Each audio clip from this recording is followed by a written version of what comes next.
They wanted our planet. So we challenged them to football.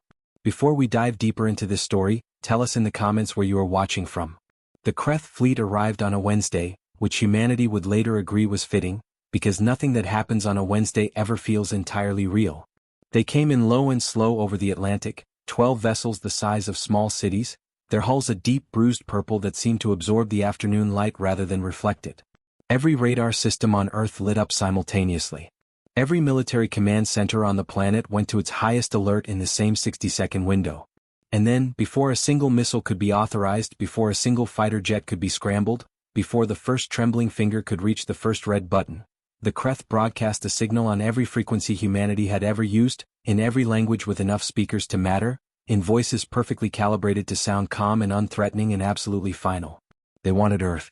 They had surveyed it for 200 years. It met every criterion their civilization required for colonial expansion: gravity, atmosphere, water, mineral density, orbital stability. They were not interested in conflict. They were not interested in negotiation. They were prepared to offer relocation assistance to any human settlements that cooperated with the transition timeline. Cooperation was, they communicated, strongly encouraged. The alternative was, they communicated, not something they wished to elaborate on. They gave humanity 72 hours to respond. The emergency session of the United Earth Council lasted 31 hours. Every option was placed on the table and examined until it broke. Military response. The Kreth had demonstrated, with casual ease, the ability to disable every satellite in orbit without damaging a single ground structure below. It was a message as precise as a surgical cut.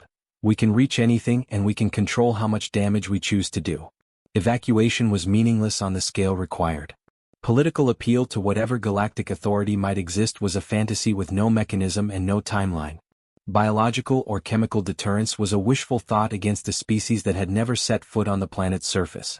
The session had been going for 25 hours, running in circles that grew smaller and more desperate with each rotation, when Secretary General Amara Osei put down her tablet, pressed her fingers against her temples, and said something that silenced the room. What do they not understand about us? The question hung in the air. Around the table, exhausted diplomats and generals and scientists looked at her with the hollow expressions of people who had run out of better ideas. They surveyed us for 200 years, she said. They know our biology. They know our infrastructure. They know our military capacity. She picked up the tablet again, scanning the Kreth communication one more time. But this document doesn't mention a single word about our culture. Not sport, not art, not competition. They studied us as an obstacle. They never studied us as a people. One of the generals leaned forward. What are you suggesting? Amara set the tablet down. I'm suggesting we propose a competition. Something they've never seen. Something they cannot model in advance. We make it simple enough that they can learn the rules quickly, complex enough that they can't win it without understanding something about the beings they're trying to displace. She looked around the table. And we make the stakes clean. Simple. Something even a civilization that's never played a game in its life can understand. You win, we cooperate. We win, you leave. The silence that followed was the particular kind of silence that lives in the space between an idea that sounds insane and an idea that sounds insane but might work. Football, said Dr. James Okoro, the Council's sports and cultural liaison, who had said almost nothing for 30 hours and now said this one word with quiet certainty. Everyone looked at him. Association football. Soccer. 3 billion active players on this planet. The most widely understood set of rules in human civilization. 90 minutes. 11 per side. 1 ball. 1 goal. They have 4 legs, someone said. So did horses, Amara replied. And we figured out how to play polo. The Kreth response to the proposal took 4 hours to arrive. It was not what anyone had expected. There was no contempt in it, no dismissal, no counter-threat. There was instead something that translated, imperfectly, as curiosity. They had reviewed the parameters of the proposed competition. They found the concept of ritualized physical contest as a substitute for warfare to be, the translation algorithm struggled here, philosophically interesting. They had observed humans engaging in such contests throughout their 200 years of surveillance. They had never assigned it strategic significance. They accepted. The match was set for 72 hours from the moment of acceptance.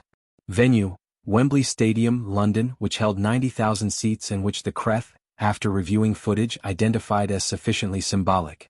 The Kreth would send 11 players. Humanity would send 11 players. The rules were transmitted to the Kreth vessel and confirmed, point by point, with a thoroughness that made the human negotiating team quietly nervous. These were beings who did nothing carelessly. What followed in those 72 hours was unlike anything in human history. The team selection process alone generated more debate than most wars. Every football-playing nation on Earth had an opinion, a candidate, a grievance, a claim. The council cut through it the only way they could. They called coach Rafael Mendez.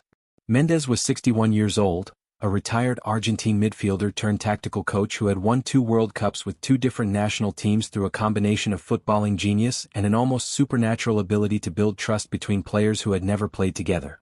He was reached by satellite phone at 3 a.m. in Buenos Aires, told the situation in full, and responded with the calm of a man who had coached penalty shootouts in World Cup finals and therefore had some experience with impossible pressure. "Send me footage of them moving," he said, "and get me my team." The 11 players Mendez selected came from 7 different countries. The youngest was 19. The oldest was 34. They had 4 days of training together before the most important match in the history of their species, and Mendez used every minute of it. Not for tactics. Tactics could only go so far against an unknown opponent. He used it for something else. He made them eat together, sleep in the same facility, tell each other their stories. He ran sessions where no ball was touched and nothing was discussed except who each player was, where they came from, what they were playing for. By the end of the 3rd day they were not 11 players. They were one team. The Kreth players emerged from their transport shuttle at dawn on match day, and the world, watching on every screen on the planet, got its first real look at them. They were tall, nearly 2.5 meters, with 4 powerful limbs, 2 serving as legs and 2 that could function as either arms or additional legs depending on the movement required. Their bodies were dense with lean muscle mass under a smooth dark integument that caught the early morning light. They moved with an efficiency that was almost mechanical, each step precisely calibrated, no energy wasted. They had studied the footage for 72 hours. Their formation walk onto the pitch was technically perfect. Spacing, posture, positioning all correct by the rulebook. Mendez watched them from the tunnel entrance beside his captain, a Brazilian midfielder named Camila Torres, who had the stillness of someone who had been preparing for this her entire life without knowing it. "They move like they calculated every step," she said. "They did," Mendez replied. "That's useful information." The stadium was full. Of course it was full. 90,000 people who had been let in by a lottery system that had generated more applications than any event in recorded history. Outside the stadium, across the planet, an estimated 6 billion people were watching on screens. The rest, those without screens, without power, without signal, were gathered in squares and streets and fields, listening to radio broadcasts, waiting for news, holding each other.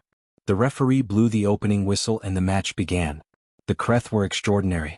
Within the first 5 minutes, it was clear that they had processed everything available about human football with total recall and applied it with machine precision. Their passing accuracy was near perfect. Their spatial awareness was uncanny. They moved in formations that had no name because no human team had ever used them, patterns derived from game theory, optimized for ball retention and positional control. By the 15th minute they had dominated possession and scored once, a goal that was technically impeccable and somehow cold in a way that was difficult to name. Mendez didn't change his formation. He changed one thing. He walked to the touchline and looked at Torres and she looked back at him and he said the same thing he had said to every team he had ever coached when the mathematics were against them. "Play like humans." Torres understood. She carried it back onto the pitch and passed it without words to the 10 players around her. In a glance, in a touch, in the way she received the ball and breathed before releasing it. They started playing differently. Not better by the technical measure, the Kreth would have scored higher on any objective metric. But differently. They made runs that weren't optimal but were unpredictable.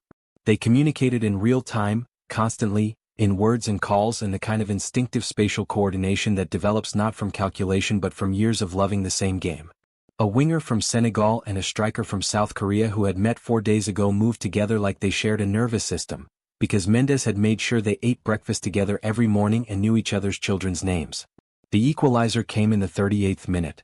A sequence of 5 passes that started in their own half, ended at the far post, and was finished with the kind of audacious precision that is only possible when a human being has been doing one specific thing since they were 4 years old and loves it in a way that goes beyond strategy.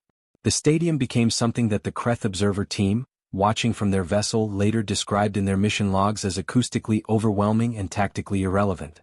Which was not quite right. It was tactically irrelevant to the Kreth.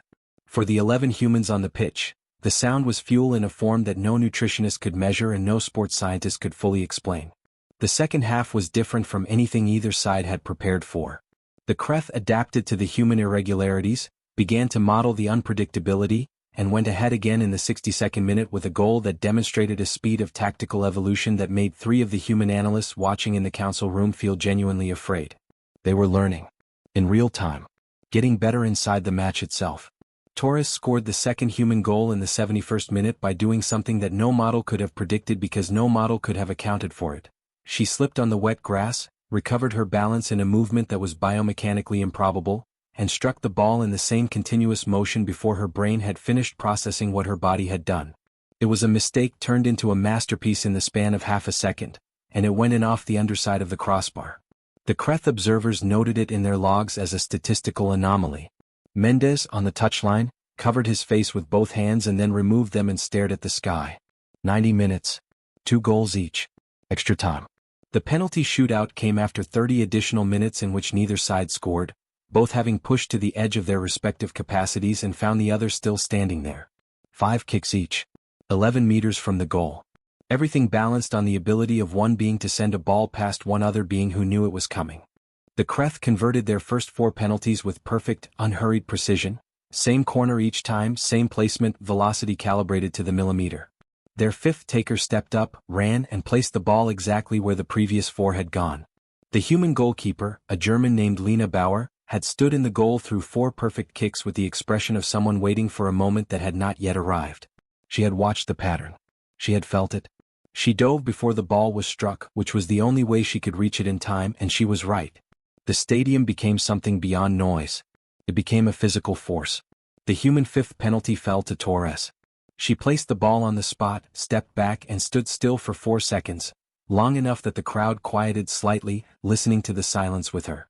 Then she ran and she struck and the ball moved and the Creth goalkeeper moved, and the ball moved differently than any of the previous 8 penalties had moved, and it went in, and the sound that erupted from 90,000 people and 6 billion screens was not a sound that any Creth translation algorithm had a category for. The Creth fleet lifted from Earth's atmosphere 48 hours later. The departure communication was formal and brief. They acknowledged the result. They acknowledged the terms. And then, in the last line of the transmission, in a phrase that took the translation team 3 hours to decode because no direct equivalent existed in any human language, they said something that meant approximately, "We did not know you played as if you were afraid to lose something that could not be replaced." The council room was quiet when the final translation came through. Someone asked what the phrase meant in practical terms. Amara Ose read it again slowly and then set the tablet down. "It means they understood us," she said. Finally. Outside, somewhere in London, in 7,000 cities, in 1 billion small rooms and enormous squares, people who had spent 72 hours on the edge of everything they had ever known were beginning, slowly, to breathe again.